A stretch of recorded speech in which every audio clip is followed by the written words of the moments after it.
Hi, it's Penny here, and in this video I'm going to be doing a little bit of a try a chapter project where I try and figure out what book series to start next. So a little while ago I made a video where I basically went through every book series that I am interested in starting now that I'm finishing off some of the ones that I've been reading previously, and I grouped them into categories with the idea that I will go through each group, try a chapter of each one, and come up with some kind of master prioritized series list.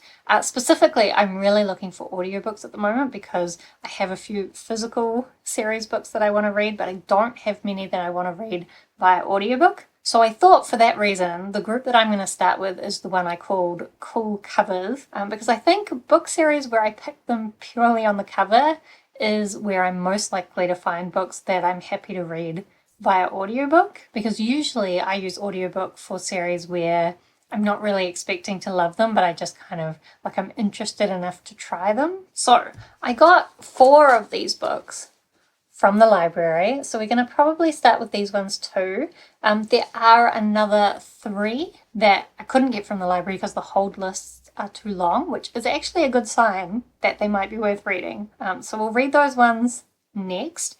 So for each of these books, what I'm going to do is I have the Audible sample. I need to make sure that if the book is available at the library, that the Audible version will be the same as the library version. I'm going to start by listening to the Audible sample, which is normally 5 minutes long. I think the library samples are sometimes shorter, which is why I decided to go with the Audible samples if I can. I'm going to read the Audible sample and then I'm going to pick up the book and read. I haven't decided. Depending on how the audiobook goes, I might reread what I read via audiobook, or otherwise I'll continue from where the audiobook got up to until the end of either that chapter or the next one, and then we'll decide whether it's an audiobook series or not, and I guess whether I'm even interested in reading it, and then also where it would go in the prioritized list that we're starting. So the first book I'm going to be picking up is The Beast Player by Nahoko Uehashi. I believe it's a Japanese author. Also, I think I knew this was YA, but I think this little logo on the front about reading level, like it's the highest reading level, but I think that means it's more like a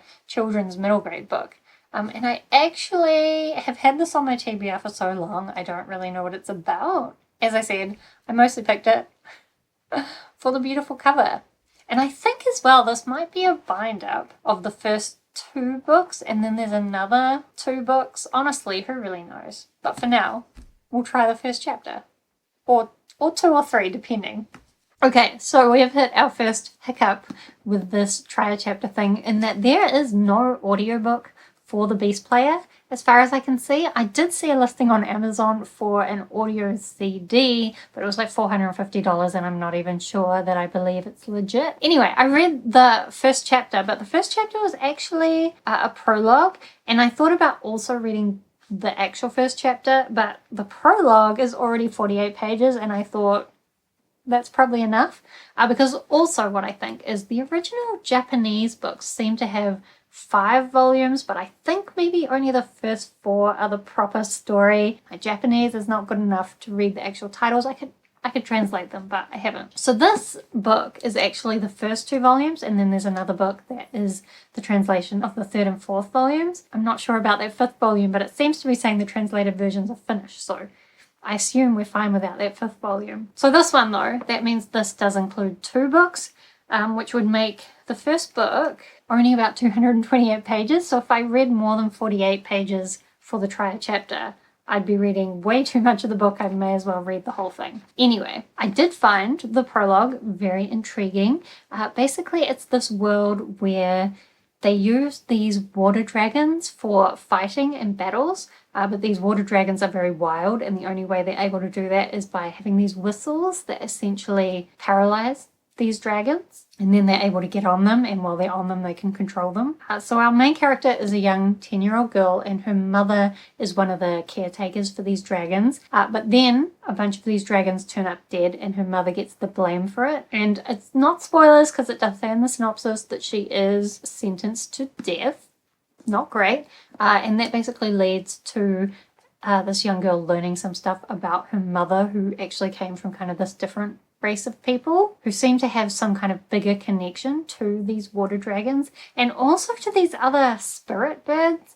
So I found the concept very intriguing. I will say it's clear that this is more of a middle grade book, which isn't usually my style, but the dragons and like just the general world seem really interesting. So I'm gonna try and prioritize everything, but at the moment this is the first book on the priority list, and then we'll see where everything else goes relative to that. So the next book I'm gonna try is A Master of Djinn. This one I don't remember what it's about at all. Again, this is going to be probably the case with most of these books where I've picked them mostly on the cover. I think this one, like, it's kind of hard to see, but it's kind of just all the architectural detailing and all this, like, I don't know what it is, steampunky type stuff up the top here. It's kind of pretty, so hopefully I'll like the first chapter or two. Hopefully I can get the audiobook for this one. Okay, so the next problem that we've come up against is that the Audible samples don't seem to start from the start of the book, or at least they didn't for this one. They started kind of like on the second or third page. The second page, halfway down. So that was a bit weird. But anyway, I listened to that. It only got me a couple of pages through, and then I went back and read the first chapter. But what I found with that is the first chapter is more kind of a prologue where we're following this like group of English gentlemen, I guess, that are actually in Cairo in Egypt, and they have this society where they're trying to like rediscover the abilities of this mysticist who was able to like bring jinns back into the world and control them or something. Then this guy turns up, and I don't think it went well for them, but we don't really know. Then I decided I needed to go on to chapter 2 because I did read a bit of the synopsis, and it seems like we're not really following these other guys. We're following this woman who's trying to find out what happened to those other guys. And she said her position, she's like some kind of cop, a special investigator with the Egyptian Ministry of Alchemy, Enchantments, and Supernatural Entities. And in this second chapter, she's basically trying to make a deal with these criminal type guys to give her this bottle that seems to have a genie in it, and then they realize that it's probably a genie and they'll be able to make some wishes, so they don't want to give it over to her anymore. And we do, did I call him a genie? I mean a genie, a djinn. So this djinn comes out and she makes some deals with him. Up until the djinn came out, I was quite bored, but the djinn do seem very interesting. It seems like different djinn perhaps have different levels of dealings with humans now, and some are working with them, maybe some don't want to. So as I said, the synopsis says she's going to investigate what happened to these gentlemen, and I assume there'll be a lot more djinn in the story.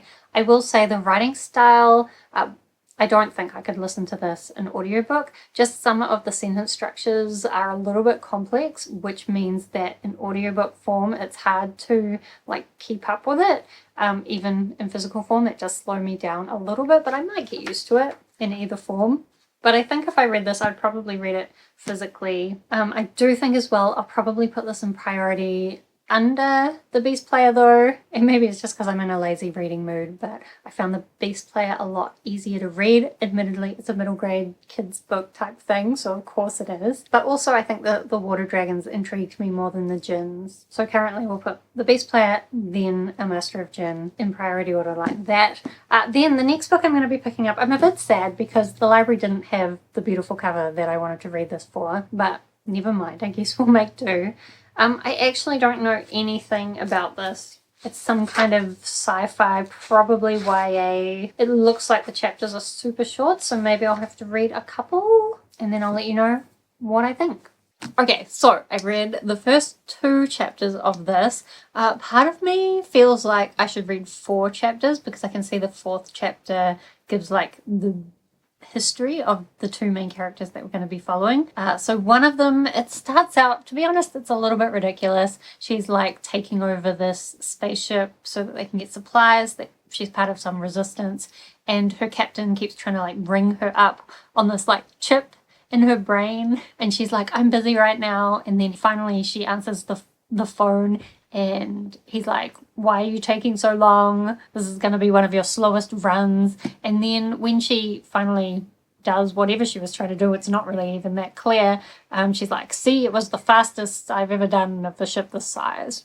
So why was he calling you that? It didn't make a lot of sense to me. So there's her, seems to be some kind of like badass fighter in the resistance. And then We also get to meet this mechanic who's trying to fix a spaceship. It seems like she used to do... Oh, giant plane flying overhead.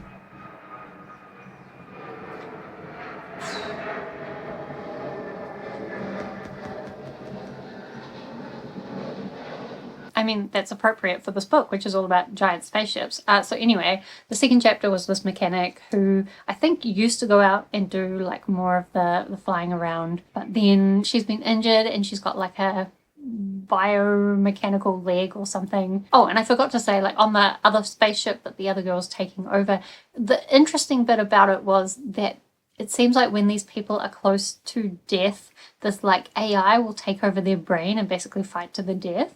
So that was kind of interesting, and it seems like maybe there's some interesting like AI sci-fi stuff going on. However, it also seems like the main thing is going to be a hate to love romance between these two characters, because in the second chapter the mechanic girl is like, I hate her so much and I told her last time I saw her that I would kill her if I saw her again, and now they're going to have to work together. I just feel like even though it set up a few interesting sci-fi ideas, I'm not sure by the way that it dealt with it that it's really gonna develop the world as much as I would like, and I don't know that I'm interested in the romance. So I feel like this is gonna go on the bottom of the priority list, and kind of the bit where it's possible I will decide not to pick this up. Also this one, I don't think I could do the audiobook just because I think the narrator had like a slight Scottish accent, and there were just a few sentences where I couldn't quite follow it, even though I think it is appropriate to the book because the mechanic girl at least seems to be Scottish. I think it's meant to be a little bit of a play on Scotty from Star Trek. Like, that's the vibes it was giving me. Anyway, I'm just not sure that it's going to be for me. I get the feeling it's like lesbian space battles and maybe not going to go much into the sci-fi stuff. So we'll put it at bottom priority for now. Then the next book that we're going to pick up will be Bonesmith by Nicki Preto. So as I said, all of these I just picked up for the beautiful covers, but also like I assume this is some kind of like necromancy, maybe a little bit darker, even though I do think it's a YA fantasy, which worries me a little bit, but we will see. I'll read. The first chapter looks quite short. Maybe we'll read two. Okay, so I finished the first two chapters of Bonesmith. For the audiobook, like I didn't mind it. I could probably read it, but the way the audiobook narration was being done to me made it feel like much younger YA than when I was reading it. Like it still feels like fairly young YA, and I think that's mostly coming from the main character, just because her main motivation seems to be like trying to impress her father and breaking all the rules, being a bit of a troublemaker or a jokester, and that's not the kind of character that normally pulls me in. As well, I read the first two chapters, and that was because I didn't get enough from the first chapter, but I actually don't think I got enough from the second chapter either. Basically, our main character, Ren was her name, she is going to do this trial, which I guess is part of her becoming a Valkyr, which are these people that use bone magic to like fight ghosts, and the way it explains the bone magic and the ghost does sound interesting. However, our main character isn't really that interested in understanding the magic, even though she's about to go into this trial. And in the first two chapters, we only really got to the beginning of the trial. I can see there's at least another 2 chapters of them in the trial, and most of that just seems to be kind of quite action focused and a chance to like explain how the magic works, which means that we didn't really get to any like bigger plot. So I don't really know where this is going to go. So yeah, it's a bit hard because I feel like this could be okay. I like the descriptions of the ghosts and the bone magic, but also I just didn't get anything from it. So if I'm going to put it in my priority pile, I mean, I think I still liked it better than Seven Devils, but that's probably as high as I can put it. Unfortunately, because I kind of like the aesthetic of it, you know, but we can't just always pick books based on pretty covers, even though that's what I've done with every book in this video. Anyway, next what I'm going to pick up is The Book That Wouldn't Burn by Mark Lawrence. I have heard a lot of good things about this one, so it's not just the cover that's interesting me. As far as I know, it's about 2 different characters, one who has always lived in this secret library and then another one that is discovering this library or something. I've kind of forgotten what everyone said, even though I've heard the synopsis a million times. Also, this makes me think I'm probably going to need to read a couple of chapters to get at least both perspectives, but also because I couldn't get this from the library, I'm going to be limited to whatever I can get from Audible samples and Kindle samples, so I guess we'll see what they give me. Okay, so I read the first chapter of The Book That Wouldn't Burn by Mark Lawrence. I know I said I might read more, but it turned out that we don't get the second perspective until like the fourth chapter, and I didn't really want to sample that much, and I also didn't want to skip ahead to the fourth chapter and just read like the first and fourth chapters because I worried that I might get information in the wrong order. But also, from the first chapter, I can already tell that I am interested in. Like, I didn't love the audiobook narration style, but I do think I could quite easily read it and still follow along with things. So we're following this young girl. In some ways, she reminded me of the main character in Bonesmith, in that she's a bit of a troublemaker, because we start with her having a fight with this guy, and then she's kind of just mucking around, but we also learn that somewhere along the way she found this bit of paper and her mother or someone, I read this yesterday and I already forgot details. Anyway, they told her, no, it's just like a tally of like how many sales they've made, that's all it is. And she's like, those marks are so like all different and unique. I just can't believe that that's just a tally. So she's kind of got that mystery going on as well. She lives in like this deserty dust town, and she really dreams of going to the city where supposedly they have all these amazing things, but everyone always says like, oh, you won't ever be able to go to the city, it's too far, and if you go there they still wouldn't let you in. So I'm assuming she's going to go to the city and be trying to find out what this bit of paper is, and that's going to lead her to discovering something about this library that I suppose is in the book. So really the first chapter didn't give you that much. However, I can tell that it is well written, and I just felt like a depth of world building and character development that I haven't felt with some of these other books. So for that reason, I'm probably going to put The Book That Wouldn't Burn at the top of the priority list. I will say though, I can see on the front of this cover there's a blurb from George R.R. Martin that says, "An excellent writer." And that's all it says. To me, like, I guess that's a compliment, but to me, putting that on the front of a book, it makes it sound like he just didn't have anything better to say. Like maybe he didn't actually like the book or the story. So he was like, well, he's a good writer.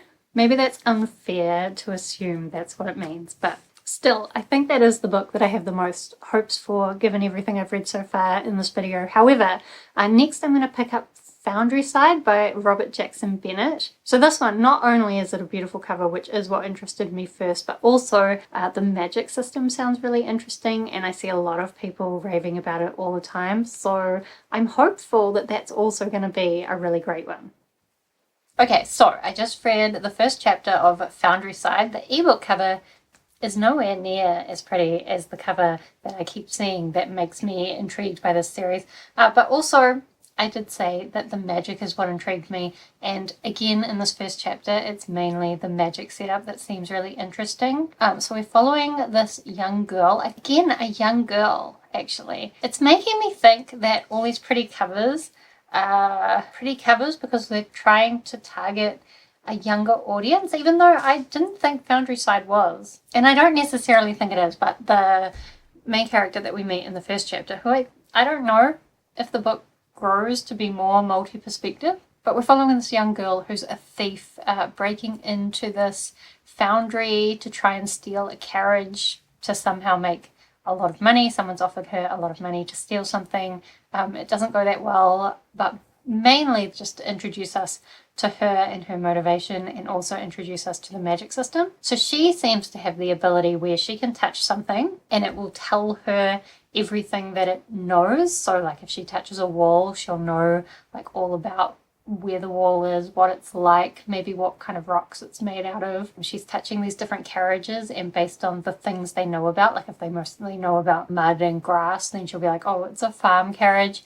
And if they know about sand, she'll think, oh, maybe it's been to the ports and the ocean. So she has that ability, but there also seems to be this ability where words can be written, or like sigils can be written on objects, and it will give them some kind of special ability, or more, that it will change what the item knows, and as a result will make it do something. So the example that's given in the first chapter is basically these carriages have been scroofed so that they think that they're going downhill, and hence they will just go forward by themselves. So the magic is really interesting. I'm not sure, like, thievery and making money in general is not like a very compelling motivation for me, but I expect that there's going to be a lot more to this series based on what I've heard. And I did like the magic system. I also think it was reminding me of Mistborn by Brandon Sanderson, not just because it has that same kind of scientific magic system, but also like the young main character feels a little bit like Vin, and the writing style feels a little bit Brandon Sanderson-y. And I think just because I really like complex sciencey magic systems, I'm probably going to put this one at the top of the priority list, like above The Book That Wouldn't Burn. Oh, and for the audiobook, I did listen to it. This is really picky, but I felt like for me, the audiobook narrator's voice was just a little bit too harsh. It's a minor thing, I could probably get used to it, but when I was reading it physically, I found it a lot easier to take in the story. Audiobook narration can be like so personal, in that just certain people's voices don't like make you want to listen to them. And I'm sure it's a very personal thing. I don't know if other people would feel like that at all, but just for me, I was like, oh, probably not. Probably I'd prefer to read this one physically. So then the only book I have left to read for this video is One Dark Window by Rachel Gillig. I have seen a couple of videos lately where people have referred to this as a romantasy, and I am not a romantasy girl, so I'm a little bit worried that it's not going to be for me, but I put it on the list, so we'll try it and we'll see if it feels like the fantastical elements are going to get enough of the story to be focused on them, or if it's just going to be too much romance. Will I be able to tell it from the first chapter? I don't know, but I guess we'll see if the writing feels like it might be for me. Okay, so I decided just to finish things off. I read the first chapter of One Dark Window, and I really liked it. That is an unexpected turn of events. I really like the audiobook, so I get another audiobook to read, which also is good because I'm still a little bit worried based on what I've heard. But the setup is really interesting. So basically in this world, there's like this infection, and if you get the infection, then you also gain the ability to do magic, which is illegal. Basically, the only way you can legally do magic is if you have one of these 12 Providence cards, and each card has a different ability, I think. So the main character here gets the infection, and they basically hide her away so that it's not known that they've had this infection, and she's lucky because there's no outward signs that she can use magic. It's not entirely clear what her magic is, but she does seem to be able to see Providence cards, like see them as like a glowing light. But it's maybe not her who has that ability, because she also has like this nightmare demon type creature in her head that speaks to her. And it seems like maybe he's the one who can see Providence cards coming.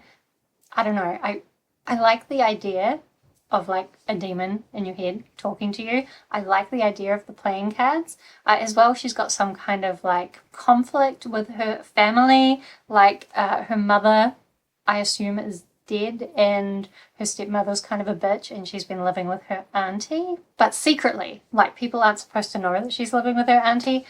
I don't know. I really like the setup of this. So now I'm wondering, do I put this at the top of the priority? That seems risky. I think what I'm gonna do is put it second. Like, it's a really intriguing setup, but I can tell the writing style isn't like my favorite writing style. I still think it could be okay though. But probably Foundryside seems like it's more my style, so maybe I'll put it under that. I will say, this is another younger girl as the main character. So I really am suspecting that when the main character is a younger girl, and so that's who the marketing team is targeting for these books, that they're really putting in the efforts to make pretty covers. I guess as I continue this project and try chapters of all the other series that I'm wanting to start, I can see whether that seems like it's still true. So I'm going to try and do maybe one category every month. So I guess like subscribe or check back in if you want to see the rest of my Chariot chapters. And as we go, I'll build up some kind of like master priority list for all these series. I am glad I managed to at least get 3 that I would be willing to read on audiobook, because as I said, I really need some audiobook series to get to. But yeah, that is the final priority for this video. Let me know if you've read any of these books, whether you think I'm actually going to like them. Have I gotten completely the wrong idea from the first chapters? Or let me know based on my thoughts about these books, whether you think there's any other series that I should be having a look at. Otherwise, thank you so much for watching. I hope that you are doing well, and I will see you next time.